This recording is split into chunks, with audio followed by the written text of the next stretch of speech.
Very delicious. Better than Japanese mochi any day. Yes. No offense to Japanese people. Hello everyone! Welcome to our channel. Kami ang Greek Filipino family na nandito sa United Kingdom. And for today's video is gagawa ako ng kakanin. Yung malagkit na kakanin. Gagawa ako ng plain mochi. So parang ano lang siya, parang palitaw pero gagawin kong bula-bula. So different kind of colors ang gagamitin ko. Yellow, which is langka. Green, which is pandan, at saka purple, which is ubi. Ang paborito ni Filia at Jackie, ang ubi flavor. So, ngayon is, gagawan ko sila ng kakanin para pagbalik nila galing eskwelahan is meron na silang masarap na Filipino snacks na palitaw, round palitaw, or tinatawag nilang mochi. So, hope you like this video and enjoy watching! Ito yung mga ingredients. So, meron ako ditong glutinous rice flour. Meron ako ditong milk, white sugar, at saka yung mga coloring. Meron ako ditong langka, yellow, pandan, green, at saka ubi, purple. Ang paborito ni Filia at saka Jackie. So, i-mix lang to all together. Itong milk, sugar, at saka glutinous rice flour sa mixing bowl. Ayan na yung mixing bowl. So, ilagay ko dito ang glutinous rice flour. So, ubusin ko to lahat. Ano to siya? 450 grams. So, ayan. Andyan na yung glutinous rice flour. Tapos ngayon is, lalagyan ko ng asukal. So, estimated ko lang tong asukal. Pero kung gusto nyo na i-measure yung sugar nyo, lagyan nyo ng 1 cup of sugar. Tapos, lagyan ko yan siya ng kunting gatas. Yung kunti lang, sakto lang para maging dough yung yung glutinous rice flour natin. So, i-mix yan ng mabuti. Iyan, i-mix ko lang to na mabuti. So, na-mix ko na lahat. So, imamasa. So, parang nagmasa ka lang din ng dough na pang tinapay. So, parehas lang. So, ayan, mamasahin ko lang yan ng konti bago ko i-cut ng into 3. Ayan, tapos ko nang masahin. So, ayan, kita nyo, smooth na yung dough ng glutinous rice flour. So, hahatiin ko to sa tatlo at ilagay ko sa different bowl at lalagyan ko ng iba't ibang kulay bago ko lulutuin. So, ayan, sineparate ko ng tatlo ang yung malagkit na dough flour, glutinous rice flour. So, ayan, ginawa kong dough, tapos siniparate ko ng 3 beses. So, ito ang ubi flavor. Ayan. Ito naman ang langka flavor. And, itong isa ang pandan flavor. So, hahaluin ko lang itong mabuti hanggang sa magkulay green lahat ito, magkulay yellow lahat ito, at saka magkulay purple lahat ng ito. At ayan, meron akong different kinds of colors ng mochi dough or yung glutinous rice flour dough. So, ko to siya, ibula-bula, tapos yung parang bilo-bilo pero medyo malaki sa bilo-bilo. Tapos, nagpainit na din ako ng tubig at saka kapag kumulo na ito, ilalagay ko na itong mochi or palitaw. Uunahin ko munang lutuin itong green. So, nakagawa ako ng 2, 4, 6, 8 na malalaking green bilo-bilo. So, ayan, kumukulo na yung tubig. So, ilalagay ko na itong bilo-bilo dito.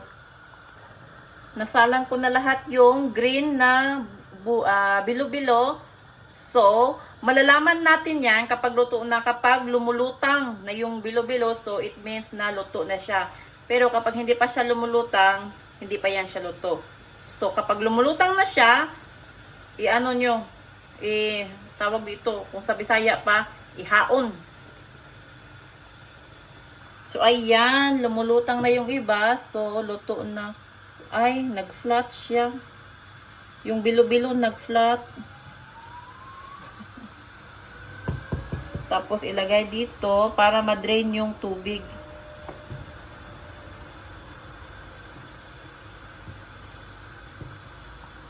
Ayan, nag-flat. So, ano talaga siya? Palitaw. Palitaw. Ayan, So, i-drain nyo muna ang tubig bago nyo ilagay sa plato. Ayan na, nag-flat siya. Siguro sobrang init yung tubig kaya nag-flat. Imbis na bilo-bilo mochi, nagiging palitaw mochi na siya. So, yung yellow naman ang niluto ko. Lagay ko dito sa kumukulong tubig. So, sana hindi siya mag-flat. Sana ano pa rin siya, bilo-bilo. At dahil wala akong niyog, fresh niyog, or desiccated coconut, nakalimutan ko bumili.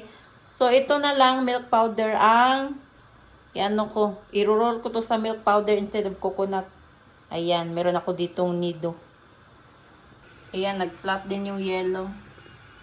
So, ano talaga siya? Naging palitaw na instead of bilo-bilo mochi. So, naging palitaw mochi na siya. Pero okay lang. As long as masarap, so it doesn't matter kung ano yung shape niya. Ito na yung nido milk powder. So, kapag malamig na itong palitaw na ito, is i-roll ko na to sa nido milk powder. Kasi wala akong ano dito, wala akong niyog. Ayan na yung purple. So, hindi siya masyadong nag-flat, pero nag-change pa rin yung ano niya, yung shape niya. Pero okay lang. Basta masarap. At ayan, ready na ang Filipino mochi, palitaw or bilo-bilo.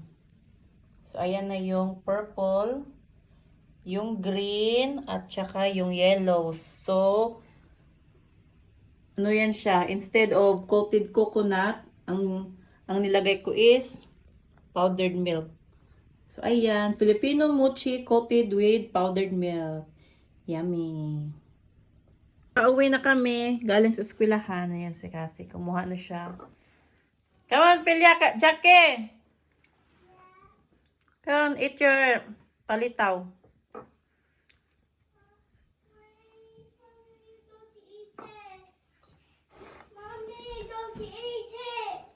I'm not eating it. Come on.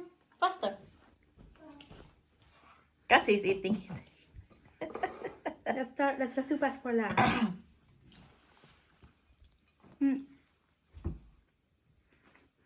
Nice?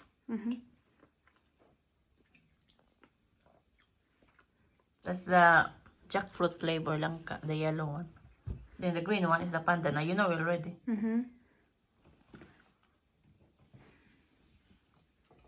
Do you like it?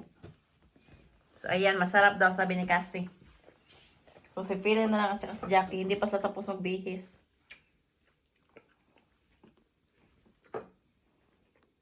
Eat it. Yeah, or you can use fork. Ayan, nakababa na si Philly at saka si Jackie at si Philly. Nice? Very delicious. Better than Japanese mochi any day. Yes. No offense to Japanese people. No offense to Japanese food. Japanese mochi is still delicious, but I prefer this one because it's more tasty and it's better. Filipino desserts always wins. Yeah. Lagi kasi kaming bumibili ng Japanese mochi sa ano dito, sa mga supermarket like Tesco at saka Sainsbury. Meron silang yung Japanese na sushi, tapos may mochi din. Lagi kami bumibili kapag nag-grocery kami. I rate your mochi 100 out of 10. Thank you, Jackie. You're welcome.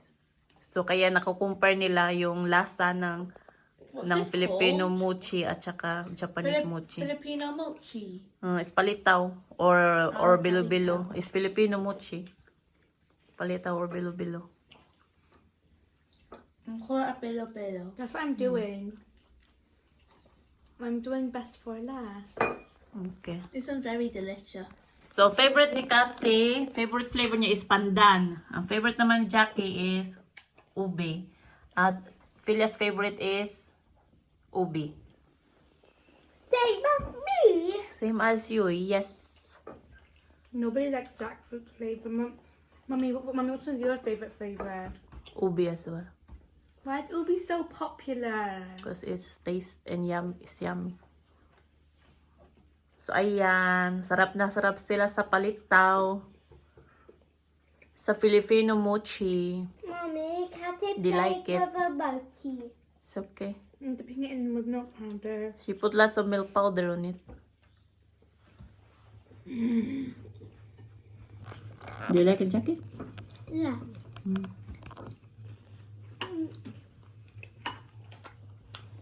Uh-oh. Oo, it's full lang. Ang si kasi naubos na yun sa kanya. Last piece na lang. So, ayan. Ubos na ubos. Yung ubi ubos. Panda na ubos. Langka na ubos. What does August mean? Finish. So, do you like it so much? The Filipino mochi. Filipino mochi. Yummy, yummy.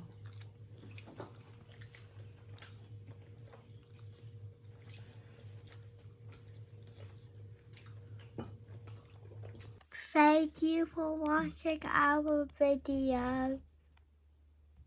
Please like. Please like and subscribe to our channel. Bye. Bye. Bye. Say maraming salamat. Maraming salamat.